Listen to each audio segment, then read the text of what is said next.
Welcome back, and moving on to our second segment for today and talking about more excavations and more discoveries in Egypt. And this discovery actually has been a big surprise. And to talk more about this discovery, we have the pleasure to have over the phone Mr. Elzayat, a tourism expert. Hello. Hello. Yes, good morning. Good morning, Mr. Elhamy. Pleasure having you on the show. Thank you.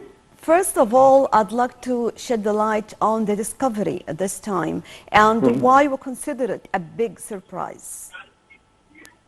Well, it's a big surprise because although we don't know much details about what has been discovered exactly, but the Queen Nefertiti is very important because she was the wife of Narmer, the one who unified Egypt, the north and the south.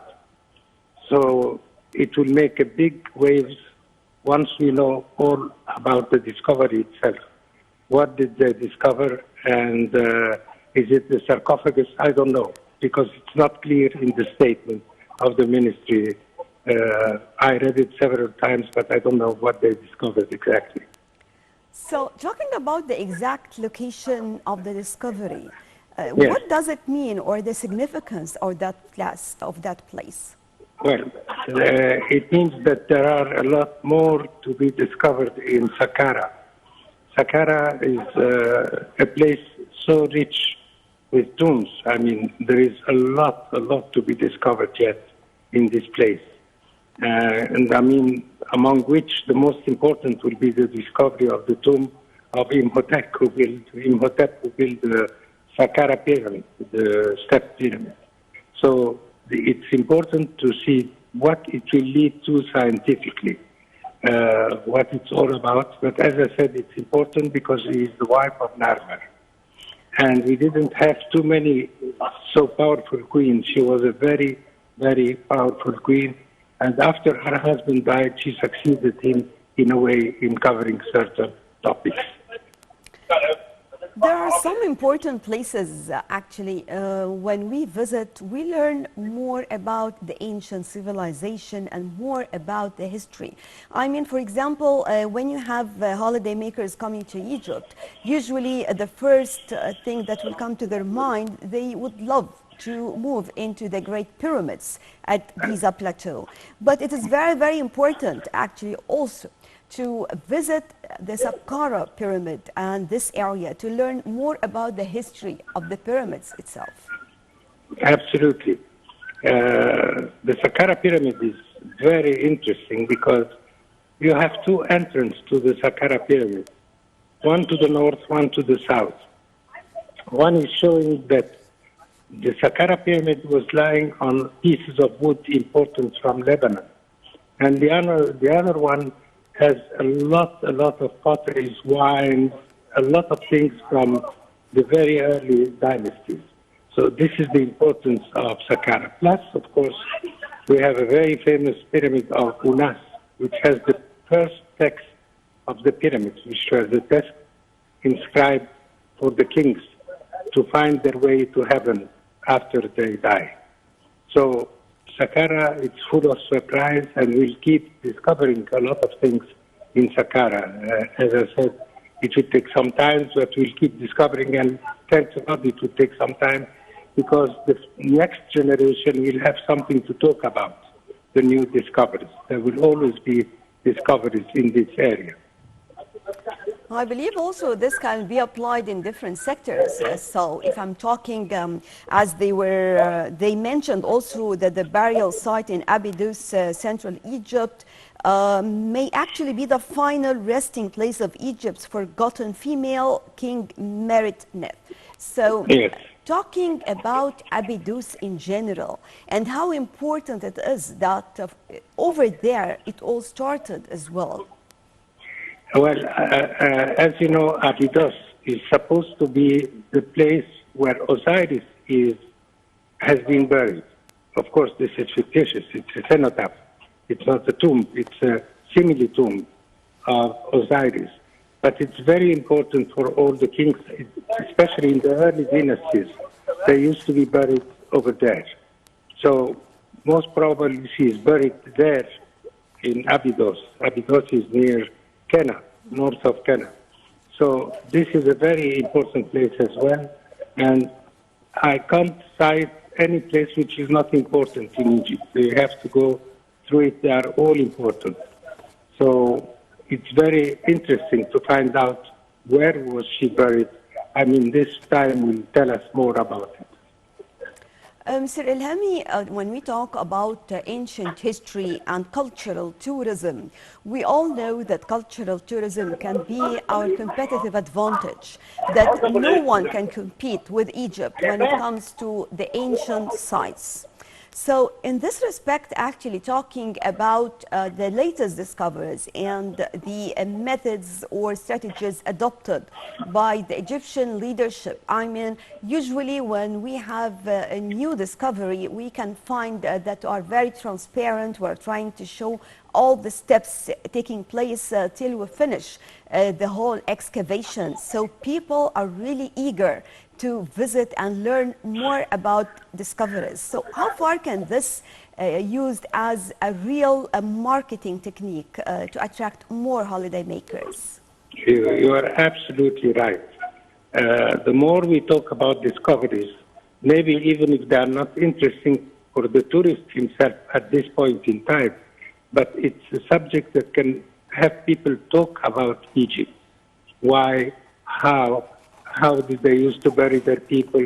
I mean, it's very, very important for the public in general. And the fact is that today, one generation ago, the tourists used to come to the pyramids and perhaps to Saqqara.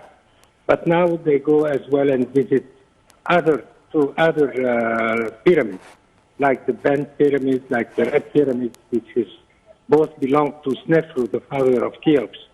So we see more and more. Why? Because we had kept talking about it.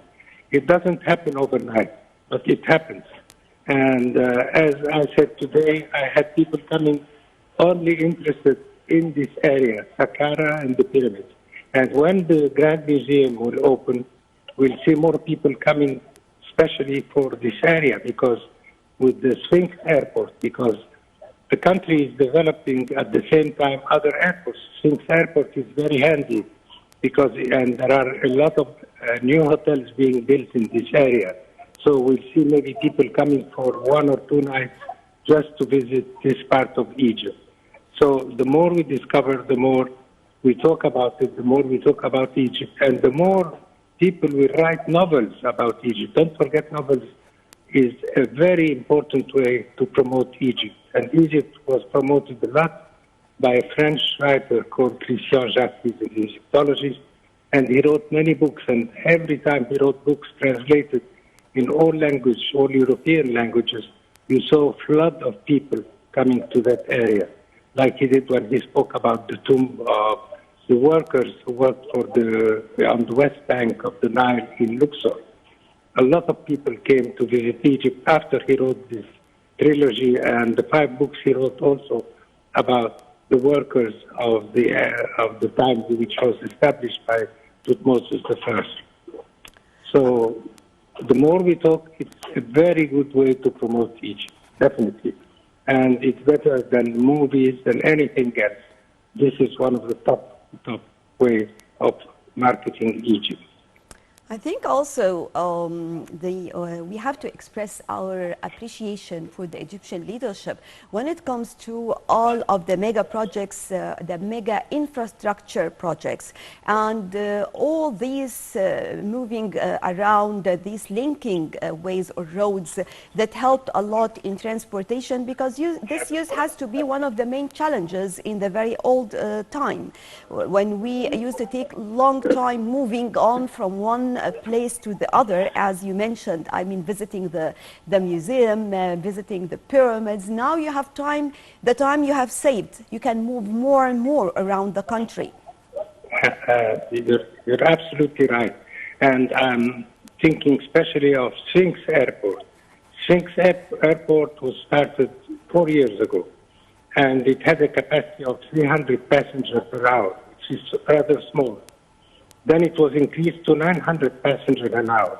And now they are increasing it, and it's a very modern, very, very top notch airport, very interesting and very modern. So this also will help people land in Sphinx Airport, which is very close to that area. And this goes in parallel with the construction of roads, the construction of the subway, and which will end, as a matter of fact, one of the lines of the subway will end at the nearby the Grand Museum. So it all converge to promote certain areas of Egypt, and you'll find people not coming just for Cairo, Luxor, Aswan, but going for other places and spending much, much more time, because Egypt deserves more time. And before, Egypt was combined with other destinations like Israel, like Greece, like Rome, and now it's a destination that stands by itself. When people come to Egypt, they want to spend as much time as they can in Egypt to see it in depth. Well, talking also about all these achievements, and I want here to focus on museums, as you mentioned, and using the latest technology. Of course, we have the Grand Museum, a competitive place actually that will be the center of the whole world, and more other museums that were opened or others that witnessed many developments. And having many of the museums in many of the recreational sites. So if you are in Sharm el-Sheikh, still you have the chance to enjoy your vacation on the Red Sea, and also you have your own chance to visit this beautiful museum, for example, located over there, to learn more about Egypt, and you will be again eager to visit and learn more about different sites. You are very right. The museum, especially, for instance, the one in Hurghada, and to the lesser extent, the one in Sharm el-Sheikh, they create the interest. So when people go and visit the museum in Hurghada and in Sharm el-Sheikh, they are definitely keen to visit the other parts of Egypt, like Luxor. And you see a lot of people who come to stay in Hurghada. Once they visit the museum, they will have the need to visit Luxor. And there are many, many trips going from Hurghada to Luxor for the overday. Now, it's difficult to make them spend the night in Luxor, but they definitely go for one day. They go very early morning and they come back late by night. And you see a lot of people, and these people are not staying in Luxor. Anyhow, Luxor does not have enough accommodation for these people. So it's better this way. As technicians of tourism, we say it's better because we get the people, they visit, and they come back for a longer visit, which does not maybe include Hurghada, but includes the standard and the classical Egypt with all its wealth. Right, Mr. Elhamy Elzayat, tourism expert, thank you very much for joining us. And with this, we come to the end of our breakfast show for today. Thank you all for joining us, and stay tuned for more coming up on Nile TV International.